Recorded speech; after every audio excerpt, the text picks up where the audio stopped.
Bem-vindo a mais uma aula, curso de operações unitárias do professor Cláudio Roberto Duarte.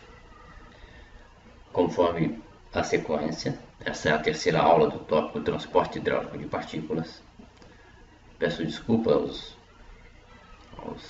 aqueles que acompanham as videoaulas. As videoaulas elas não possuem nenhum tipo de alteração, modificações, então elas são gravadas e são publicadas da mesma forma que são gravadas. Então não existe nenhuma etapa de edição e por isso pode ser que em algum momento exista algum equívoco na fala ou na sequência de apresentação e eu antecipo os pedidos de desculpas. Dando sequência nessa terceira aula do tópico de transporte hidráulico de partículas, nós vimos que existem duas situações básicas. Aquela em que o fluido comporta-se, a mistura comporta-se como se fosse um fluido puro, com características geológicas próprias, obviamente um fluido não newtoniano, onde o número de Reynolds associado a esse fluido, a esse escoamento no interior da tubulação, pode ser calculado por essa equação aqui que nós chamamos de Reynolds modificado. Esse Reynolds modificado seria o nosso poder V sobre μ para a situação em que o meu fluido é newtoniano. Então ele vale também para fluido newtoniano. Então você vai fazer a caracterização do seu fluido seguindo o modelo de Ostwald, vale, onde esse T0 ou esse tal 0 é a tensão limite de escoamento e que vale 0 para fluidos newtonianos, pseudoplásticos e dilatantes, sendo K o índice de consistência do fluido, que é o próprio μ, né? O próprio μ, que daria o ρdV sobre μ para fluidos newtonianos, e o N ele vai ser igual a 1, né? 6 vezes 1 mais 2 dá 8, dividido por 8 aqui vai dar, isso aqui vai dar 1, isso aqui vai dar μ, essa equação vai se reduzir a ρdV sobre μ, que é o número de Reynolds para fluido newtoniano. Ok? Então vale para também fluidos newtonianos. Ocorre que o cálculo do fator de atrito pode ser feito através dessa figura, que vale para fluidos não newtonianos, e tem a situação em que a faixa a ser feita a leitura, né? De repente o seu número de Reynolds pode estar fora dessa faixa.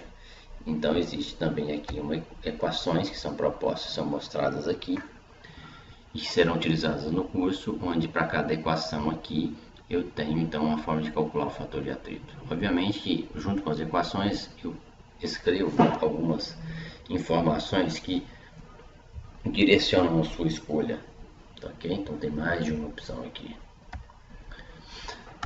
Vamos então ao primeiro exercício relativo ao tópico transporte hidráulico de partículas, aqui no caso um exercício da parte de transporte hidráulico de misturas homogêneas. Portanto, a minha mistura comporta-se como se fosse um fluido. Se ela comporta-se como se fosse um fluido, obrigatoriamente para resolver o meu problema, eu preciso saber as características geológicas e eu preciso da caracterização geológica dessa mistura. E vou seguir o modelo de Ostwald-Valley, portanto, eu preciso determinar os parâmetros K e N dessa mistura que eu vou obter.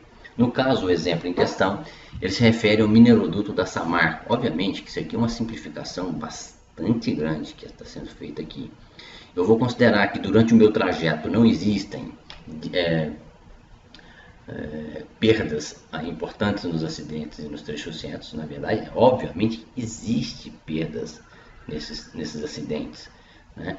Vou desprezar os acidentes, considerando como se fosse apenas um trecho reto, só para simplificar, é para entender. Aqui o objetivo é entender a aplicação, ok? O mesmo é válido para o caso de eu ter os acidentes, aquelas relações L sobre D, por exemplo, igual a 90 para um joelho, assim por diante, ok? Obviamente que nós não vamos detalhar os acidentes que nós temos em 400 km, que é a distância que vai separar o terminal onde eu vou ter a captação dessa polpa de minério até o ponto de destino, onde vai ser feito, né, o ponto de destino aqui desse material. São 400 km e que me importa apenas aqui que o terminal se encontra-se 1000 metros abaixo da mina. Portanto, eu estou no meu ponto de destino 1000 metros abaixo do meu ponto de captação. Significa dizer que eu tenho um ΔZ positivo que favorece o transporte. é o mesmo que dizer que o meu sistema de bombeamento tem que me fornecer 1000 metros a menos que deveria se fosse em linha reta, ok? Sem nenhum desnível. Se eu subisse 1000 metros ao invés de descer 1000 metros em termos de cota do ponto inicial ao ponto final, a minha bomba teria que me fornecer 1000 metros a mais do que a perda de carga do sistema para transportar naquela vazão estabelecida no problema, ok? Então aqui eu sei que o meu delta Z já é de 1000 metros, favorecendo o transporte. Os dutos que serão utilizados para transportar são dutos compostos de 48 centímetros de diâmetro interno, é o que me importa, né, para os cálculos aqui, onde a rugosidade relativa é de 10 a menos 4. Eu pretendo transportar 12 vezes 10 a sexta toneladas anos de minério, ok? Lembrando que essa suspensão é constituída de 65% em peso de minério, cuja densidade é 4,9 gramas por centímetro cúbico. Os dados geológicos a 20 graus Celsius levam a essa equação. Então a primeira coisa que você tem que identificar é que nessa equação esse termo se refere ao parâmetro K, esse termo se refere ao parâmetro N do modelo de Westphal-Wally. Lembra aqui? Esses dois parâmetros, né? O K, que é o índice de consistência, e o N, que é o índice de comportamento, que tem a ver com como se comporta aquela curva, né? A curvatura associada àquele modelo ali. Os dias de produção no ano, vamos considerar 340. Significa que nos cálculos, quando eu vou passar isso aqui, por exemplo, para o sistema internacional, se eu quiser, por exemplo, unidade de segundos, o dia meu vai ser 24 horas da mesma forma, mas o ano vai ser 340 dias, ok? Então vamos lá, é um problema típico em que a polpa se comporta como uma mistura homogênea, óbvio. Sendo assim, eu não tenho que distinguir trechos horizontais e verticais que vão compor o meu trajeto para que eu possa calcular a perda de carga, já que numa mistura heterogênea isso seria necessário. Okay? Lá na mistura heterogênea, o conceito de velocidade limite de transporte é fundamental, porque há uma tendência de separação entre as fases de deposição de material de fundo na tubulação. Nesse caso, a mistura é homogênea porque eu tenho uma caracterização reológica da mesma, consequentemente, ela se comporta como um fluido puro. Apenas eu tenho que calcular o número de reinos baseado na equação de reinos modificada que considere esses parâmetros geológicos. E também tenho que calcular o fator de atrito num gráfico ou numa equação própria para fluidos não newtonianos. Feito isso, o problema se restringe à mesma forma abordada no dimensionamento de tubulações e bombas, também dentro do curso de operações unitárias. Pois bem, vamos dar sequência à solução do problema. Primeira coisa que nós vamos fazer, eu vou adiantar aqui, antecipar a solução lá no final, tá? Para a gente entender como é que essa coisa se comporta. Eu vou aplicar Bernoulli do meu ponto de destino, meu ponto de captação até meu ponto de destino. Então o que eu posso dizer é que a energia que eu tenho no ponto, né, da minha mina, de onde sai o meu minério, menos a energia que eu chego no ponto de destino, onde eu vou descarregar esse minério, mais o que a bomba fornece é igual a perda de carga. Ou seja, o que eu tenho no ponto 1, mais o que a bomba fornece, é igual ao que eu chego no ponto 2, mais o que eu perdi no caminho. Passando o que eu tenho no ponto 2 para o lado de cá, a minha equação se resume a isso aqui. Ou seja, a diferença de energia entre o ponto 1 e o ponto 2 é exatamente o que a bomba forneceu, certo? Ó, diferença de energia aqui somado que a bomba forneceu é a perda de carga. Exatamente isso. Resumindo, a bomba tem que fornecer a perda de carga somado a diferença de cota. Como a cota aqui é uma cota que eu estou no ponto, aqui um ponto mais alto, significa que a bomba vai fornecer menos. Então, substituindo esse 1000 pontos aqui, 1000 metros aqui, que é o desnível, minha equação vai se resumir aqui, ó. A altura que a bomba fornece é o que eu perdi no caminho, menos o desnível, que é de 1000 metros. Resumindo, pessoal, a bomba fornece o necessário para vencer as perdas de carga do sistema.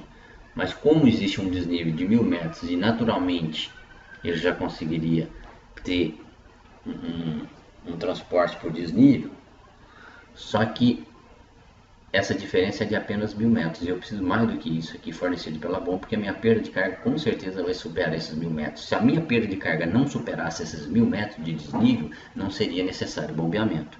Então a conta que a gente está fazendo é o quanto que a bomba tem que fornecer para o sistema, sabendo que ele tem 1000 metros já que favorece o transporte. Então é a perda de carga total do sistema menos que a bomba fornece. Isso aqui é só uma análise física do que está acontecendo, tá? É bem simples a aplicação de Bernoulli, é somente substituir aqui, eu estou considerando como referência no meu ponto 1, no meu ponto 2 como sendo zero, e aqui está 1000 metros acima, tá certo? Por isso 1000 positivo passou para lá negativo, ok? Pronto, isso aqui é a equaçãozinha então, que você parte a solução do seu problema. Olhando para ela, obviamente que fica claro que nós temos que identificar quanto que é essa perda de carga. Essa perda de carga, pessoal, esse H, ele vai sair de uma equação que é o nosso FLV quadrado sobre 2DG. Né, que é essa equaçãozinha aqui, ó, FLV, né, que é a equação de Darcy, onde nós temos FLV quadrado sobre 2DG, ok? Para eu calcular essa equação, para usar essa equação, eu tenho que saber o fator de atrito. O fator de atrito vem de uma correlação ou vem de um gráfico de Moody modificado. Para isso, eu preciso saber a velocidade da mistura, eu preciso saber o comprimento eu sei, são 400 km. A velocidade da mistura eu tenho que verificar se eu conheço ela ou não, né? Ele foi dado aqui a toneladas ano de sólido e diz qual é a suspensão composta em 65% em peso. Então, na verdade, eu tenho 35% em peso de água. Então, dá para me encontrar qual é a vazão mássica de água, dá para encontrar a vazão volumétrica de sólido, a vazão volumétrica de água, portanto eu tenho a vazão total e portanto essa vazão total, se foi dada a área do tubo, eu tenho a velocidade média da minha mistura, ok? Isso é fato, isso é fato. Então eu tenho essa velocidade, eu tenho esse comprimento, eu tenho o diâmetro da tubulação, eu tenho o G, só não conheço o F, que é o fator de atrito, que depende de Reynolds. O Reynolds depende da caracterização reológica que eu tenho aqui, que foi fornecido. Portanto, a solução do problema está feita. Uma vez que eu encontro esse valor de H, eu vou subtrair de 1000, é o que a bomba tem que fornecer. É o H que a bomba tem que fornecer. É só calcular a potência da bomba, nós sabemos que é a expressão para cálculo dessa potência, ok? Vamos então na solução do problema. Vamos lá. Primeira coisa que nós vamos fazer então, vamos pegar a vazão mássica fornecida, que é de 12 vezes 10 a sexta tonelada ano de minério. Então aqui massa de solo por densidade de solo, vou dividir e vou passar isso para a vazão volumétrica. Então 12, 10 a sexta tonelada ano, dividido por 4,9 gramas por centímetro cúbico, aqui está tonelada ano, então vou converter isso para toneladas, aqui também por metro cúbico, né? Então fazendo essa conversão aqui, nós chegamos nessa expressão, valor final aqui, que vai dar 2,45 vezes 10 a sexta metro cúbico por ano. Isso é a vazão volumétrica de sólido que está sendo transportada. Eu sei que a vazão de sólido, a vazão de fluido, ela vai ser 35% da de sólido. Então, do total, né, da mistura, aliás, desculpa. Então tem que a massa de fluido por densidade de fluido. Vai dar então aqui, olha só. A massa total de sólido está sendo transportada é 12 vezes 10 a sexta tonelada de sólido por ano. Mas desses, eu tenho uma relação de 0,35 toneladas de fluido para 0,65 toneladas de sólido. Não é isso? Eu não tenho 65 toneladas por cento em base mássica de sólido. Então, para cada uma tonelada, eu tenho 0,65 de sólido para 0,35 de fluido. Daqui eu cancelo tonelada de sólido e converto então para tonelada fluido. Dividindo pela densidade do fluido, eu vou encontrar aqui a vazão volumétrica que está sendo transportada de fluido por ano. Quando eu somo essas duas vazões, eu tenho a vazão total que está sendo transportada. Portanto, ao dividir pela área do meu duto, eu tenho a velocidade da mistura. Esse M não é de média, é da mistura. É sólido mais fluido. Então, tem aqui essa relação aqui, foi dado o diâmetro, né? PD quadrado sobre 4. Eu encontro aqui, vai dar uma velocidade de 1,676 metros por segundo. Vai ser a velocidade da mistura. Aqui cabe ressaltar um ponto importante. A demanda do processo é transportar minério de ferro. Né? O fluido ele é adicionado para a preparação de uma polpa que é necessária para viabilizar a formação de uma mistura que tenha características geológicas adequadas ao seu transporte. Então, por isso que essa relação 65-35%. É importante ressaltar isso, porque na prática a gente desmembra essas duas cotas aqui. né? A contribuição do fluido é a contribuição do sólido, porque na prática o que eu desejo é transportar sólido, não fluido. O fluido é um artifício necessário para o tipo e o mecanismo de transporte aqui utilizado, que é o transporte hidráulico. Tá ok? Pronto, temos já a velocidade. Tendo a velocidade e a caracterização reológica, eu já consigo calcular o Reynolds e, por consequentemente, o fator de atrito, consequentemente, a equação de Darcy, nós encontramos a perda de carga. Sabemos, então, que o que a bomba deve fornecer em termos de altura manométrica é exatamente a perda de carga menos os 1000 metros de cota positiva que eu tenho favorecendo o transporte. Ok? Vamos lá. No cálculo do Reynolds, eu ainda tenho o ρ, né? Que é ρdV sobre μ. Então eu preciso saber a densidade dessa mistura. É a velocidade da mistura e a densidade da mistura também. Pois bem, é fácil esse cálculo. Veja bem, eu tenho a suspensão constituída de 65% em peso de minério, ok? Ok? Então 35% de peso é de água. O que é a densidade? Qual o conceito de densidade da mistura aqui? Na verdade, nossa massa específica aqui. É a massa que eu tenho de mistura sobre o volume total de mistura. Vamos considerar, por conveniência, 100 gramas de mistura. Okay? Em 100 gramas de mistura, qual o volume que eu tenho? Eu tenho o volume de sólido somado ao volume de fluido que compõe a massa de 100 gramas. Só que em 100 gramas de mistura, eu tenho 65% é sólido e 35% é fluido. Então, essa massa de sólido dividida pela densidade desse sólido me dá o volume do sólido nessa mistura, nessas 100 gramas. A massa do fluido dividida pela densidade dele me dá o volume desse fluido na mistura. Portanto, esse aqui é o volume da mistura, massa da mistura por volume da mistura me dá a densidade da mistura, que no caso 2,07 gramas por centímetro cúbico. Ok? Posso calcular aqui agora a vazão da mistura. Ok? Teria outra forma de calcular a vazão da mistura? Eu poderia calcular por aqui também, né, se eu quisesse. Então, ó, vai dar a velocidade da mistura que eu já havia calculado vezes a área. Eu acho aqui a vazão da mistura.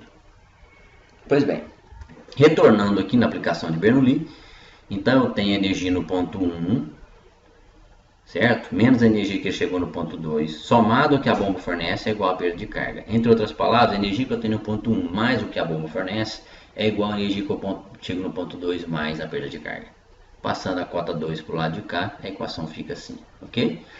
Resumindo, a bomba tem que fornecer para mim toda a perda de carga subtraído daquilo que é positivo, que é a cota 1000 metros. Se eu estivesse subindo 1000 metros ao invés de descer 1000 metros, a bomba teria que fornecer esses 1000 metros mais a perda de carga. Então daria mais 1000 aqui, ok? Se tivesse em linha reta, sem nenhuma diferença de cota entre o ponto 1000 e o ponto final, seria apenas a perda de carga do sistema, que a bomba teria que fornecer em termos de altura manométrica, ok? Dando sequência. Então a equaçãozinha que nós vamos aplicar, a lei de Darcy, que você tem que saber de cor, nosso FLV quadrado sobre 2dg, onde esse V é a velocidade da mistura, esse L é o comprimento total, no caso 400 km, aqui convertendo para metros, ok? 1 km tem 10 a terceira metros. Esse D é o diâmetro fornecido, 48 centímetros, convertendo aqui para metros, aceleração da gravidade considerando 9,81, chegamos aqui no valor então do H, em função de F, ok? Como calcular F? Para calcular F eu tenho duas situações, ou eu utilizo o gráfico de Moody ou eu utilizo uma correlação. Vamos tentar usar o gráfico de Moody primeiramente, ok? Então a equação do Reynolds generalizada é essa aqui, né, o modificado, onde eu tenho aqui a velocidade da mistura, eu tenho aqui o diâmetro da parte do tubo, a densidade da mistura que eu já conheço, o parâmetro K que vem daqui, o nosso 0,06, e o N que vem daqui, 0,091 na caracterização reológica, ok? Fazendo aqui as substituições, chegamos a um valor de 3,66 vezes 10 a quinta, turbulento, né? Consideravelmente turbulento. E nós vamos fazer a leitura do gráfico de Moody. Ao olhar o gráfico de Moody para fluido não newtoniano, percebemos que a leitura está à direita do limite que pode ser feita essa leitura. Portanto, nós vamos então utilizar uma correlação. Ao fazer isso, chegamos aqui com a correlação de Massarani, onde ela depende dos mesmos parâmetros, obviamente, ela depende do Reynolds e da rugosidade relativa, os mesmos que são utilizados na leitura do gráfico de Moody. Ao substituir esses valores aqui na equação, nós chegamos então no valor de fator de atrito.